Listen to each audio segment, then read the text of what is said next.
Após a confirmação do resultado da eleição neste domingo, que elegeu Lula como nosso presidente, eu tenho recebido muitas perguntas do tipo: é hora de começar a investir no exterior? Ou como fazer esse movimento e começar a fazer aportes diretamente lá fora? Então é sobre isso que nós falaremos nesse vídeo.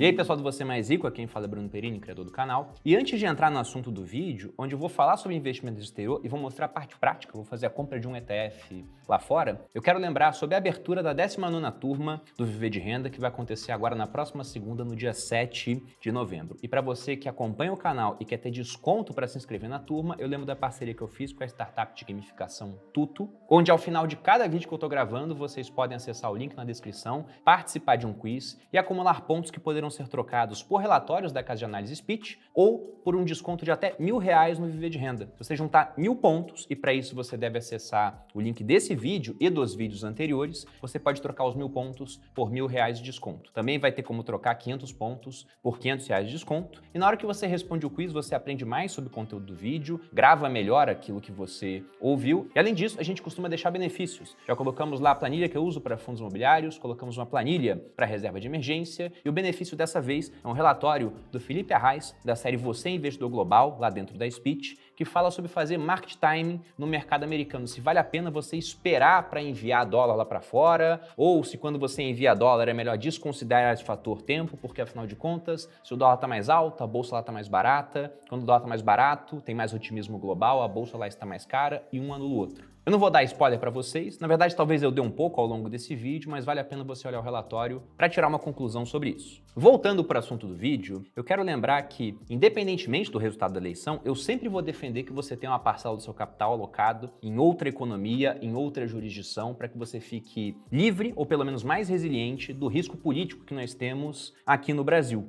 De modo que isso é estrutural na minha carteira. Pode ganhar o político A ou o político B, o Brasil pode estar crescendo ou pode estar diminuindo de tamanho, eu sempre vou ter dinheiro lá fora. O que vai mudar é o tamanho da exposição que eu terei, pensando, por exemplo, nas perspectivas de crescimento do país e também do mundo. Porque não adianta só o país crescer, eu quero que ele cresça mais do que outros países nos quais eu poderia investir o meu dinheiro, por exemplo. E pensando nas perspectivas de futuro, eu já falei para vocês algumas vezes que eu discordo da ideia de que em apenas 4 anos nós vamos virar uma Venezuela, um exemplo muito extremo, ou até uma Argentina. Não é esse o meu cenário base. Eu, inclusive, já gravei um vídeo aqui onde eu falei sobre aquela tese de que só sobrou o Brasil se você for comparar com o restante do mundo, principalmente emergentes, os BRICS, mas até países desenvolvidos. O Brasil, no relativo, ele está melhor do que outros países pós-pandemia. E até por isso eu falava que não importava quem fosse ganhar a eleição, nós deveríamos ter um 2023 bom. Mas independentemente disso, eu sempre vou querer internacionalizar uma parcela dos recursos. E começando por um dos motivos aqui, que é independente de eleição, a gente tem que pensar no histórico do Brasil em comparação, por exemplo, com o histórico dos Estados Unidos. Se a gente for observar a história monetária, por exemplo, os Estados Unidos têm a mesma moeda desde que eles viraram um país. Já o Brasil já passou por 9 trocas de moeda. O real é a nossa 10ª tentativa de moeda. Nós já tivemos os réis inclusive é o plural de reais, depois trocamos para os R$1.000, que foi simplesmente porque o real lá do começo ficou muito desvalorizado, e eles mudaram o nome da moeda para R$1.000, então R$1.000 virou R$1.000, por conta de inflação. Depois nós tivemos cruzeiro, cruzeiro novo, cruzeiro novamente, cruzado, cruzado novo, cruzado, cruzeiro real, até que nós chegamos no real. Num processo onde, ao longo de um pouco mais do que 220 anos, contando desde a vinda da família real aqui para o Brasil, em 1808, nós cortamos 21 zeros da moeda. Enquanto isso, nos Estados Unidos, nós temos o dólar sendo a moeda oficial desde que eles se tornaram um país. Na verdade, até antes disso. Vou colocar aqui na tela uma matéria que fala sobre a comemoração dos 230 anos após ele ter sido reconhecido como moeda oficial dos Estados Unidos. Mas a verdade é que antes que o Congresso americano falasse essa é a moeda oficial, o dólar já era usado. Ele começou como uma unidade de peso em prata. Então, desde a independência, em 1776, o pessoal já usava o dólar americano. E ele não passou nenhuma vez por cortes de zero. como aconteceu tantas vezes aqui com o Brasil, e recentemente, se você for olhar países para ver o que significa esse corte zero, nós temos o exemplo da Venezuela, que vira e mexe está cortando 3, 6 zeros da sua moeda. Como assim cortar zero, Bruno? Você está comprando um pão por um bolívar soberano, mas aí a produção de pães está menor porque afinal o governo começa a atrapalhar essa dinâmica. E por outro lado, ele continua injetando moeda na economia para dar benefícios para as pessoas, porque afinal de contas a pobreza é muito extrema. E aí você tem muita moeda competindo por uma produção escassa, e o que acontece é que o pão que custava um bolívar começa a custar 10 bolívares, 100 bolívares, 1000 bolívares, até que o governo vai lá e fala: 1000 bolívares agora são igual a um bolívar soberano, por exemplo, e corta 3 zeros. E aí aqueles que são mais novos e não pegaram, por exemplo, outras moedas anteriores ao real, eu mesmo posso me colocar dentro dessa lista, porque apesar de ter nascido em 88, então teria pego outras moedas, eu não me lembro dessas moedas. A primeira recordação que eu tenho em termos monetários é com uma nota de real na mão, indo até uma padaria para comprar biscoito, essas coisas. Meu pai tinha me dado um dinheiro. As outras notas eu nem me lembro de ter utilizado. E apesar desse sucesso relativo do real, ele acabou de completar 28 anos em julho deste ano, a gente pode falar que ele é um sucesso muito mais porque no passado nós tivemos uma série de fracassos retumbantes, porque o real, em apenas 28 anos, já perdeu mais de 86% do seu poder de compra, conforme a gente pode ver nesse gráfico aqui que eu peguei do meu amigo Fernando Urrich. Só que nisso a gente está olhando aquilo que já aconteceu. O real já perdeu esse valor, o dólar também perde valor ao longo do tempo, mas numa velocidade muito mais lenta. Agora a gente tem que pensar sobre o futuro. Será que essa tendência vai mudar? Será que o real ele vai passar a se valorizar contra o dólar em períodos maiores? Bom, novamente olhando o passado, ele não depõe muito a favor do real. Se for colocar aqui um gráfico onde a gente vê a trajetória de uma moeda contra a outra, o histórico do nosso câmbio, né, dólar contra o real, a gente volta lá a 94, quando era 1 para 1, depois virou 2 para 1, 3 para 1, 4 para 1. Você teve períodos onde o real se valorizou contra o dólar, geralmente são períodos onde você tem booms de commodities, né, commodities com preços altos, o que favorece os termos de troca aqui no Brasil, que a gente exporta está mais caro em comparação àquilo que a gente importa, o Brasil ganha mais dinheiro e então o dólar ele acaba caindo contra o real. Mas a tendência de longo prazo a gente vê que é uma valorização do dólar contra a nossa moeda, porque afinal de contas eles crescem mais e tem uma inflação menor do que a nossa. E parte dessa inflação menor, ela pode ser explicada pelo seguinte: não é que os americanos eles não criem muita moeda, eles aumentam bastante a oferta monetária lá em alguns intervalos de tempo, como por exemplo aconteceu na crise de 2008 e também por conta da pandemia, onde em um único mês, julho de 2020, eles criaram mais dólares do que em toda a história do dólar nos Estados Unidos. Só que o ponto é que eles são donos da moeda utilizada internacionalmente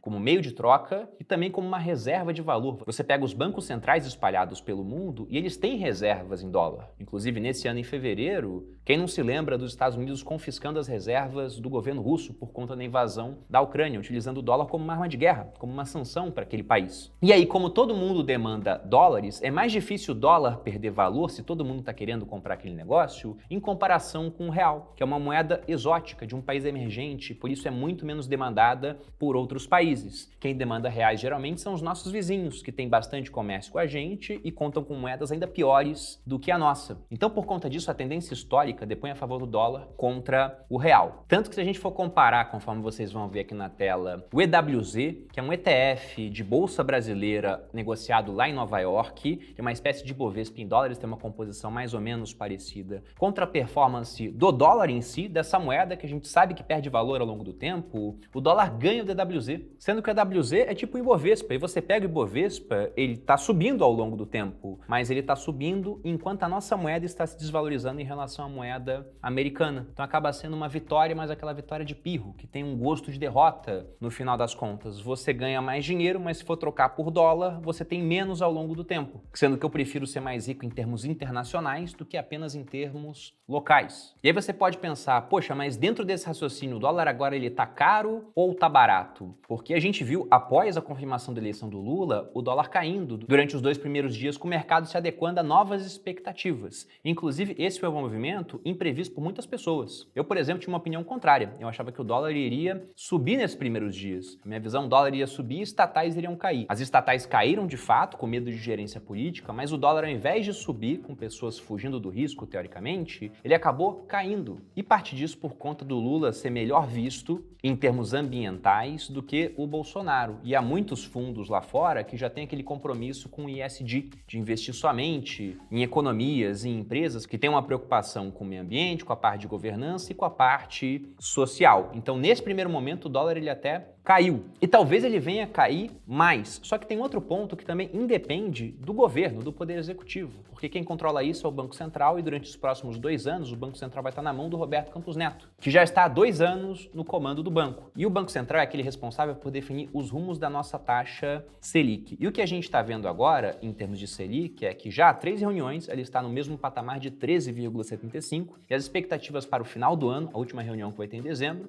são de manter a Selic nesse patamar ainda. Enquanto lá fora nos Estados Unidos, hoje tem reunião do Fed, na verdade do FONC, que seria como se fosse um Copom lá de fora para definir os rumos da Fed Funds Rate, que você pode entender como se fosse a Selic dos Estados Unidos, a taxa base da economia americana. E enquanto aqui a nossa Selic ela já parou de subir, e o que se discute no ano que vem é quando ela começará a cair, se é mais próximo do primeiro trimestre, segundo, ou se vai ser depois do meio do ano. Nos Estados Unidos, as discussões ainda estão em torno de até que patamar a taxa americana irá subir. E se você tem esse movimento onde a nossa taxa tende a cair, enquanto a taxa americana ela tende a subir, veja que o diferencial de juros, que nesse momento está grande, a gente está em 13,75 e os americanos estão numa banda que vai de 3 a 3,25, lá a Fed Funds Rate ela fica variando. Se aqui começa a cair e lá continua subindo, até por exemplo um patamar de 5%, não é o que vai acontecer nessa reunião agora, as expectativas estão em torno de uma subida de 0,75, mas veja que esse diferencial vai ficando menor. E se esse diferencial fica menor, isso acaba atraindo mais recursos para os Estados Unidos e tirando recursos de países emergentes. Tanto que os países emergentes que não subiram juros como a gente subiu, de maneira muito rápida, foi um movimento, na minha opinião, acertado que o Banco Central fez, tiveram suas moedas se desvalorizando contra o dólar, que se valorizou, diga-se de passagem, contra todas as moedas do mundo nesse ano, com algumas poucas exceções, como, por exemplo, o real. Então, talvez a gente esteja diante de uma janela muito positiva para começar a dolarizar os seus investimentos. Será que vai ser a janela mais positiva? Isso é simplesmente impossível de prever. O pessoal no mercado até brinca que o dólar ele tem algumas funções, né? Afinal, é uma moeda, é um meio de troca, uma reserva de valor, né? Discutível essa parte, mas enfim, é uma unidade de conta. E também tem uma quarta função, que é fazer os economistas passarem vergonha tentando acertar para onde vai o dólar. Então, eu não vou chutar aqui que a gente está no patamar mais baixo, mais alto, mas eu acho que frente aos acontecimentos, frente ao histórico que a gente tem e a tendências futuras que venham a se apresentar, estamos num momento interessante. E ainda sobre a parte futura, e agora me atendo mais à questão do governo. Para 2023, o governo vai ter uma série de desafios, e parte desses desafios são cumprir as promessas que foram feitas durante a campanha, deixando claro que esses desafios também estariam presentes numa gestão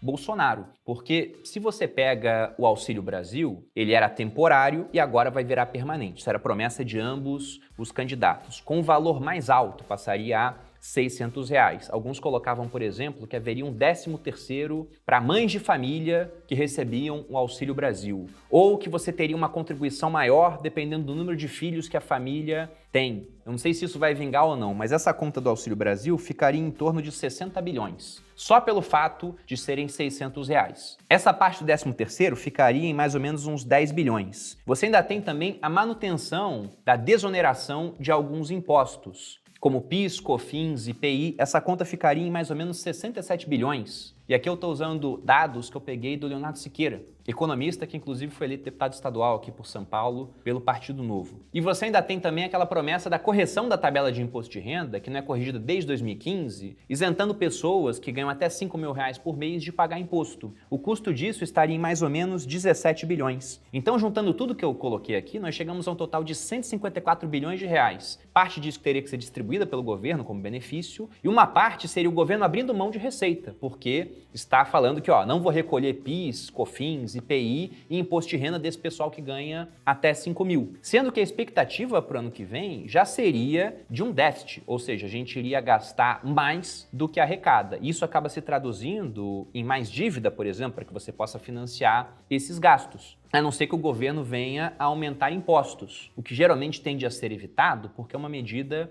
muito impopular. E nisso eu não estou colocando na conta ainda a questão de reajuste de salário mínimo, reajuste para servidores, porque, se eu não me engano, tem 5 acordado, mas o pessoal quer 20 de reajuste, possibilidade de ter que pagar precatórios no ano que vem, essa conta ela pode ultrapassar 400 bilhões se tudo isso for somado. Eu não acho que a gente vai ter todo esse problema de cara, e a piora de uma economia, se nós tivéssemos todo esse problema, não seria imediata, mas é uma turbulência que nós deveremos enfrentar nos próximos anos. De modo que, justamente por tudo que eu falei aqui, mas também pensando nisso, eu acho que vale a pena você ter uma parcela de recursos que está fora do país. Até pensando no momento que nós temos agora de Bolsa Americana, porque é discutível se o dólar está caro ou se ele está barato. Geralmente a gente só chega a essa conclusão olhando pelo retrovisor, depois que o período já passou, e não tentando encarar o futuro através do para-brisa, que é sempre mais opaco no final das contas. Mas pensando em Bolsa Americana, o que a gente está vendo esse ano, até como consequência da subida de juros lá fora, é uma bolsa em queda. Se a gente pega, por exemplo, o S&P 500, que é o principal índice da Bolsa Americana, formado pelas 500 maiores empresas, ele está caindo quase 20% no ano. Se você pega o Nasdaq, aquele Nasdaq 100 que tem as 100 empresas de tecnologia mais relevantes, você tem uma queda de 31%, o que já é uma queda bem significativa. Eu não sei se a gente já chegou no fundo, muito provavelmente não, porque não sabemos até onde pode ir a taxa de juros americana, mas já temos um bom desconto para investir no maior mercado financeiro do mundo, donos de algumas das maiores e melhores empresas do mundo, empresas que nós usamos no nosso dia a dia, você inclusive, porque afinal está me assistindo aqui no YouTube, que faz parte da Alphabet, a holding controladora do Google, talvez um smartphone da Apple, porque muito provavelmente me conheceu uma rede social da Meta, e assim vai. E nisso eu estou citando índices, que tendem a cair menos do que empresas específicas, pegando algumas das empresas mais populares, como aquelas FANG, que agora não podem mais ser FANG, porque afinal de contas o Facebook mudou de Facebook para Meta. Mas se você pega o Netflix, está caindo 52% no ano. Se você pega a Amazon, 43% de queda. Se você pega a Meta do Facebook, 71%. É a que mais sofreu por conta dos seus investimentos bilionários em metaverso, e até agora o que eu vi foram só avatares 3D de qualidade muito discutível. Você tem a Alphabet caindo 37% e até a Apple está caindo, embora bem menos do que as outras, cerca de 17% no momento que eu gravo esse vídeo. De modo que, juntando tudo que a gente viu até agora, tendências históricas, desafios que teremos no Brasil e o mercado americano em patamares atrativos, eu acho que fica muito claro que vale a pena você começar a diversificar com exposição internacional. E você pode fazer isso através da B3, você tem os BDRs, por exemplo, ou pode fazer diretamente. Eu vou mostrar aqui na prática a parte direta. E eu prefiro fazer assim, apesar de ser um pouco mais caro, se você for pensar apenas no curto prazo, devido ao que eu já vi acontecer em países emergentes e até no passado do Brasil, um passado antes de plano real, com controles cambiais mais severos. Se você pega na Argentina, por exemplo, nós temos 15 cotações de dólar oficial hoje em dia, sendo que as cotações definidas pelo governo acabam sendo artificialmente mais baixas do que a cotação que é definida pelo mercado, pelas pessoas transacionando. De modo que, se você tiver uma exposição indireta ao exterior, ela funciona até o momento que o governo fala que, olha, o dólar que estava, por exemplo, 5, que é mais ou menos o patamar de agora, em uma canetada a gente definiu que vai estar em 4, porque a gente julga que isso é melhor para a nossa economia. Então, se você tinha, por exemplo, um BDR que te dava exposição à Apple, e a Apple era uma empresa que valia 2 trilhões de dólares, ou seja, 10 trilhões de reais, com uma cotação de 5, agora que o governo definiu uma cotação em 4, ela passa a valer para você 8 trilhões de reais. E não mais 10, ou seja, você teria perdido 20% do seu investimento. Para fugir dessa possibilidade, porque eu não estou falando que isso vai acontecer, e veja que para evitar esse tipo de problema eu vou ter um custo a mais no curto prazo, eu prefiro investir diretamente lá fora. E mostrando a parte prática para vocês disso, lembrando que isso é apenas a ponta do iceberg que a gente vê dentro do módulo 5 do Viver de Renda, e fica o convite para quem quiser aprender no detalhe essa parte, inclusive com a parte de impostos, de como funciona lá fora, falando sobre sucessão patrimonial também, fica o convite para que vocês possam entrar na lista de pré-matrícula, vai estar aqui na descrição. Mostrando a parte prática agora, eu estou com minha conta numa corretora internacional aberta. O processo ele é muito similar, independentemente da corretora que você venha a utilizar. Eu estou mostrando a conta da Avenue porque é a que eu uso, mas você pode usar qualquer uma para fazer isso. O primeiro passo seria mandar recursos para essa conta brasileira em reais. Eu viria aqui em depósito, né? Se eu clico até aparece para mandar via Pix, então cai quase que instantaneamente. Depois eu viria aqui em câmbio. Em câmbio, eu iria colocar real para dólar.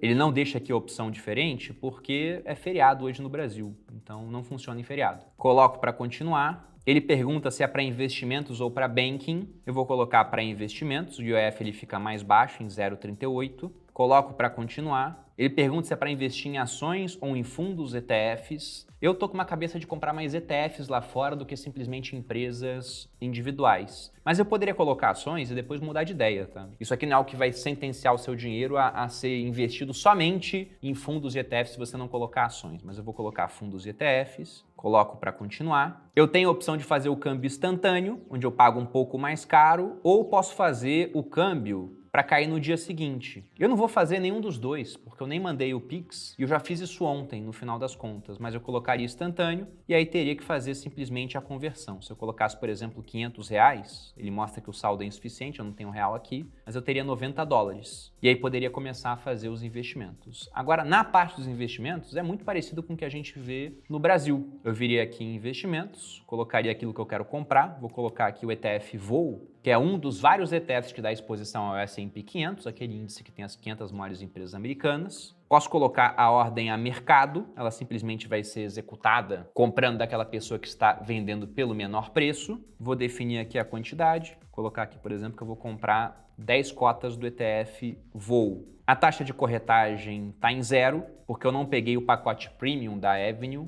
porque simplesmente eu uso informações passadas por outros sites para fazer as minhas consultas e também posso pegar de relatórios, como por exemplo Você Investidor Global, que eu citei da Speech. E eu coloco aqui para comprar. Pronto, minha ordem foi executada, porque afinal de contas estou pegando um ativo mega líquido de um mercado muito líquido também. Encerrando aqui, pessoal, vou lembrar novamente que investir parte do seu dinheiro fora do país, para mim, é uma questão estrutural. Eu já fazia isso antes, vou continuar fazendo. Diversificação de verdade, eu interpreto que seja você ter uma carteira com diferentes ativos, em diferentes moedas, em diferentes países, porque afinal de contas, eu acho que o mundo vai continuar crescendo devido à evolução tecnológica. Nós teremos mais riqueza com o passar do tempo, mas a trajetória do mundo pode ser diferente da trajetória de um país específico. E eu, como investidor, não quero que a trajetória do país seja a minha trajetória, caso ela seja negativa. Por isso, diversificação é diferentes ativos, moedas, países e, para quem gosta de utilizar fundos de investimento, cabeças, porque afinal de contas o conhecimento está disperso pela sociedade. E deixe seu comentário aqui, falando se você acha que é um bom momento para internacionalizar o seu capital, começar ou mesmo fazer isso com um pouco mais de recursos e o que você acha que a gente vai ter de desafios para os próximos anos. Ou se você discorda, inclusive, e acha que não, na verdade,